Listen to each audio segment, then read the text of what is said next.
नमस्कार। World news में आज ईरान और अमेरिका में फिर से जंग शुरू होती दिखाई दे रही है। ईरान ने अमेरिका के प्रस्ताव को खारिज कर दिया है, जिसके बाद ट्रंप बुरी तरह से भड़के हुए हैं और ईरान को धमका रही हैं।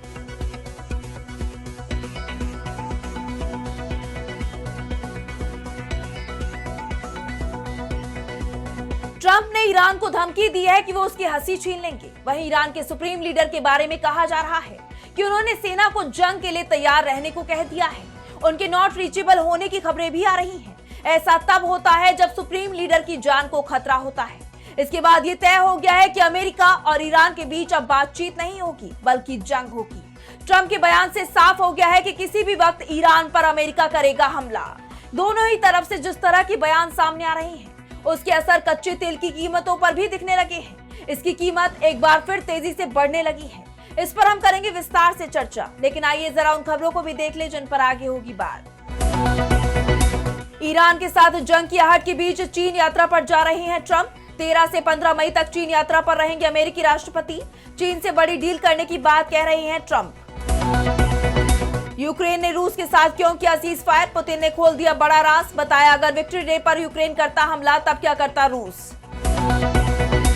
नेपाल में मुख्य न्यायाधीश की नियुक्ति को लेकर गिरी बालेन सरकार। विपक्ष ने लगाए न्यायपालिका पर कब्जे के आरोप। चौथे नंबर के जज को बनाया जा रहा है मुख्य न्यायाधीश।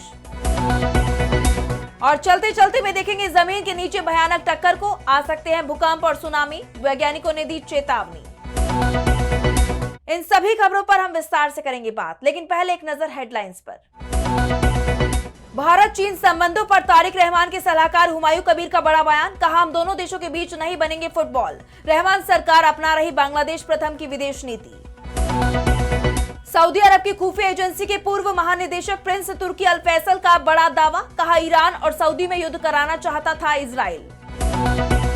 पाकिस्तान के संघीय ऊर्जा मंत्री अली परवेज मलिक ने खुद को बताया सेना प्रमुख आसिम मुनीर का कार्यकर्ता।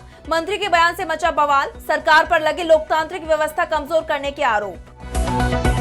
ताइवान के करीब फिर दिखी चीन की घेराबंदी। लड़ाकू विमानों और युद्धपोतों ने बढ़ाई हलचल। पिछले 24 घंटों में कई चीनी विमानों और युद्धपोतों ने मीडियन लाइन की है पार। तो अमेरिका और ईरान के बीच एक बार फिर से जंग की आहट सुनाई देने लगी है। डोनाल्ड ट्रंप ने ईरान के उस जवाब को खारिज कर दिया है जो जवाब ईरान ने अमेरिकी शांति प्रस्ताव पर दिया है। ये भी कह सकते हैं कि ईरान ने अमेरिका के प्रस्ताव को पहले खारिज किया और बाद में ईरान के जवाब को ट्रंप ने खारिज कर दिया है। अब ट्रंप भड़के हुए हैं और ईरान पर हमले की धमकी दे रही हैं। ईरान के सरकारी टीवी के मुताबिक तेहरान ने अपने जवाब में कहा है कि युद्ध हर मोर्चे पर खत्म होना चाहिए। लेबनान पर हमले पूरी तरह से रोकने की बात कही है।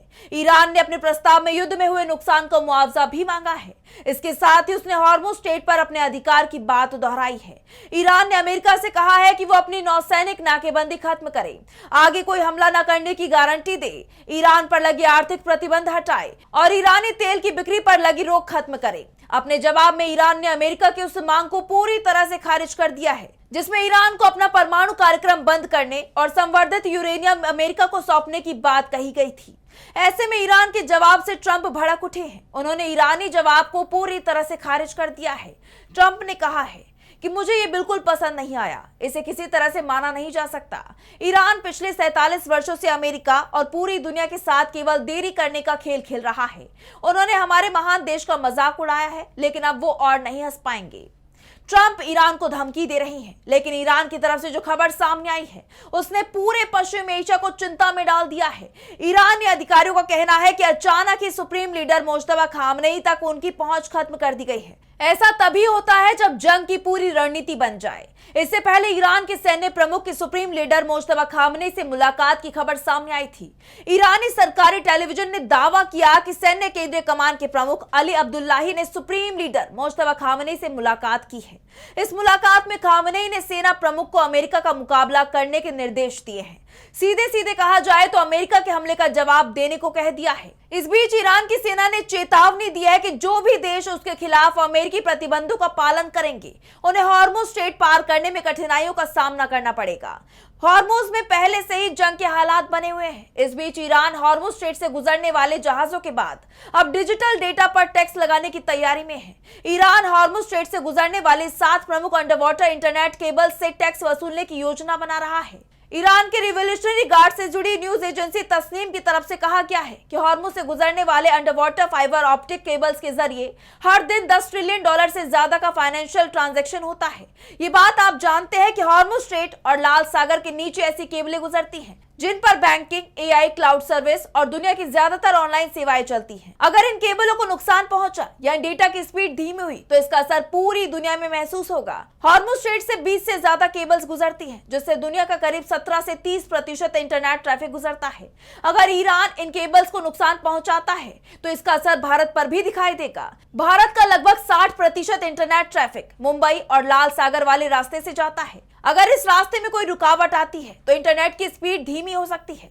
इसका असर banking, UPI, digital payment, cloud service, online कारोबार और दूसरी इंटरनेट सेवाओं पर पड़ सकता है।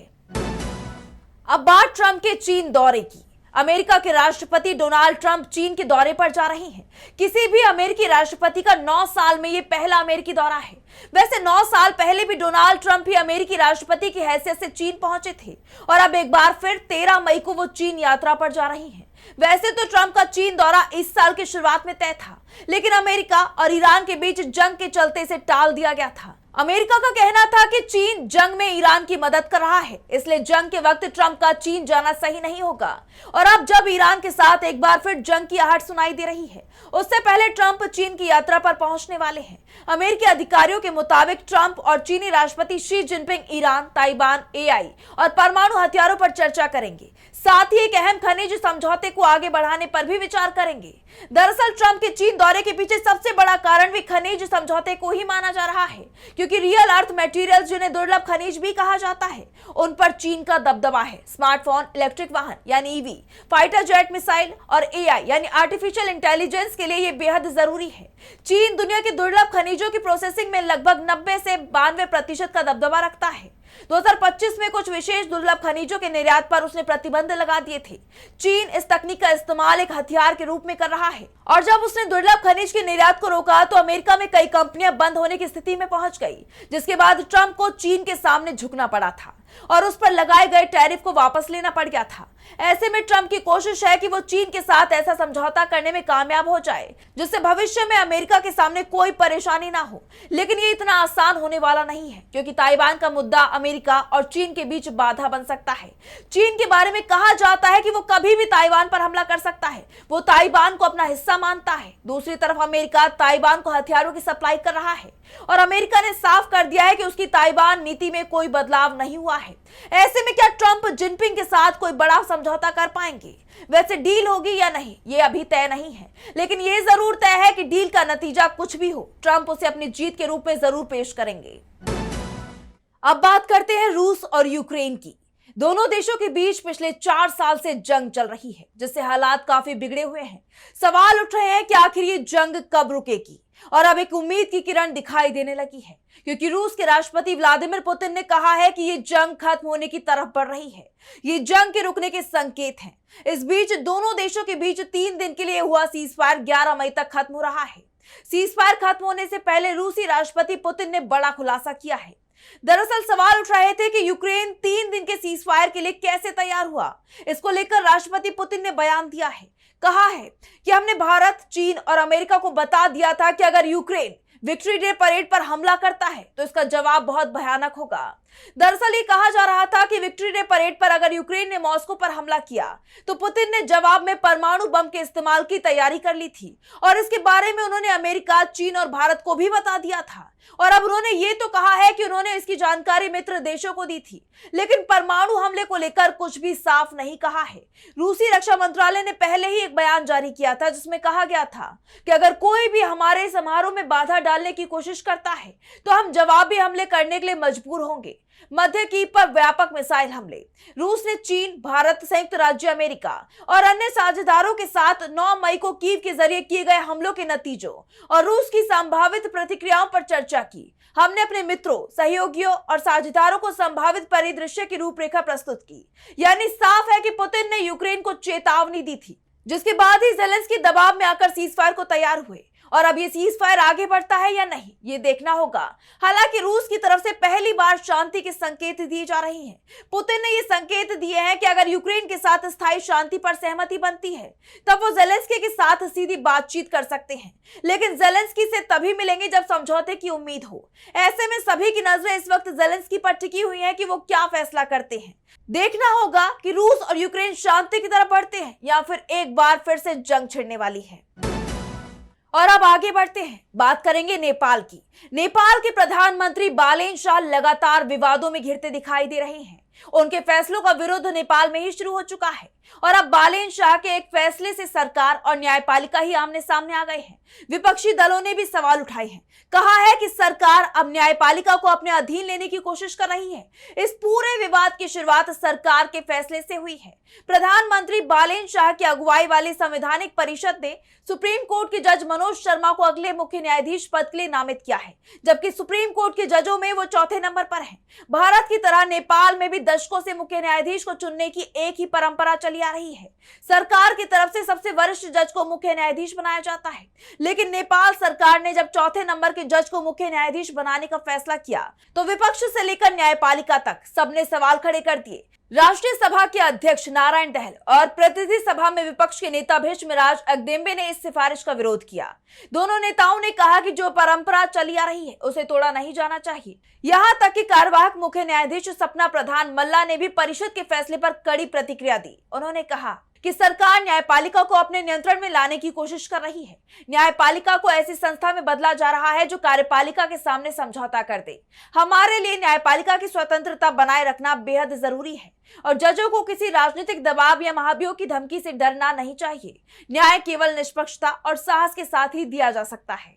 मुख्य न्यायाधीश की नियुक्ति को लेकर बुरी तरह से घिरी सरकार की तरफ से अपने चुनाव को सही ठहराने के लिए तर्क दिया गया कि दूसरे जजों की तुलना में मनोज शर्मा ने ज्यादा फैसले दिए हैं। इस पर मल्ला ने सवाल उठाया और कहा कि केवल फैसलों की संख्या किसी जज की योग्यता का पैमाना नहीं हो सकती।